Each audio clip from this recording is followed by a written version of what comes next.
But sometimes I get an impression, I cannot but get an impression that some of you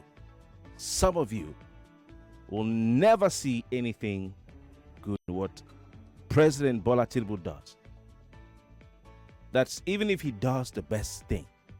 As far as his name is Bola Ahmed Tinubu, you can never see a good out of that thing is done. I get that impression sometimes. I get that impression that is some people by default, their wiring, their factory default setting is it no matter what Tinubu does. No matter what he does, even if he does something that is good, he will receive a harsh reaction, criticism from me. Now, sometimes you can have somebody who may not be the best president, but may do one good thing. Like now, I've heard that the Minister of Education has announced that technical colleges will be free tuition for Nigerians. If you go to school in technical college, you're not paying any fees. That's a good thing. But there will be people who will still find a fault in it. But so we need to criticize when it's time for criticism. Of course, that's what I'm here for, to give you a platform to criticize and call them out. But if there are things that come that may not be bad, why will we be looking for? Now, for instance, Commonwealth Games. Nigeria has hosted. I used to ask myself, when will Nigeria get back? I used to lament, when will Nigeria return to the Nigeria that is the pride of the black race, the pride of Africa, the pride of the world?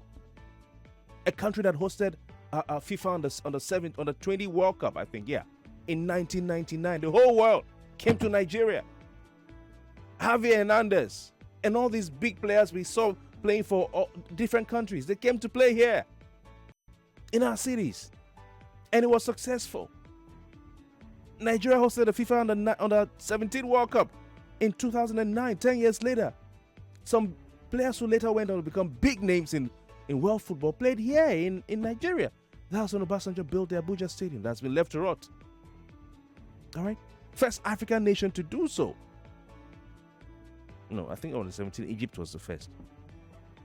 Egypt had 98 or 99. And of course, Nigeria had hosted African Cup of Nations in 1980 and 2000, co-hosting with Ghana. All right?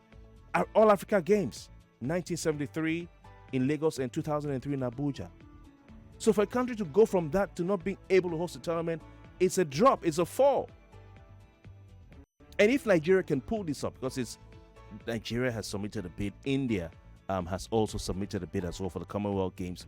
I think the city the Indians are pushing forward should be Ahmedabad. Yeah, Ahmedabad. All right, that's been pushed by the Indian Olympic Association. If Nigeria gets this, I can say to an extent Nigeria is back. Nigeria is back, because it doesn't matter whether people are living in poverty or not. There are poor people everywhere. It doesn't matter whether there is insecurity or not. If the Commonwealth Sport, that is the committee or the department looking after this, can decide that Nigeria is safe enough to have such an event in select cities, then we will say hooray. We have to say hooray. We won't be telling no, we are insecure, don't bring it here. We are insecure, don't bring it here. After all, India is at war with Pakistan over Kashmir. What are we talking about?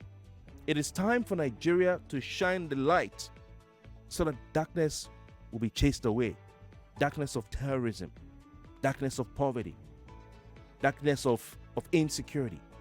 The more we keep closing the doors of this country to things like this, the more the purveyors of darkness, the merchants of darkness will win.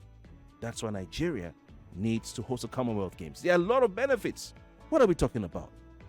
You have economic benefits like tourism, job creation, infrastructure development, foreign investment, and then the image of Nigeria in the world will go back to what it's meant to be. That for me is the greatest one. And the confidence of Nigeria in their country.